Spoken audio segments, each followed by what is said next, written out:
दारू कशाला पितो ते मटण खायला गडांगणार होतं ना. नाही सांगितलं होतं ना मी.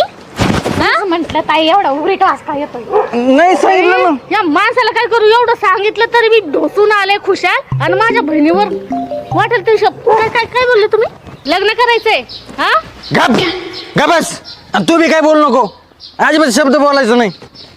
ते बघ ते काय काय ते? चिमणीचं घरट आहे का? सुगरण आहे ती, सुगरण. हा माहितीये. हा माहितीये ना. कधी शाळेत गेलेत ते ना, पाटी ना पुस्तक ना पेन्सिल ना पेन ना इंजिनियर ना, त्यांना कोणता गुरु होता शिकवायला. तरी किती भारी घरट का मानले आहे का? कोणता प्लॅन आहे का त्यांच्याकडे? अगं काडी काडी गोळा करून घरट बांधिते. घर कोण बांधिते? तो नर. का तर त्या सुगनरीला म्हणजे त्या मादीला तिथं व्यवस्थित अंडी द्या तेव्हा म्हणून. हा ते सुगरणीला. आणि थोडं जर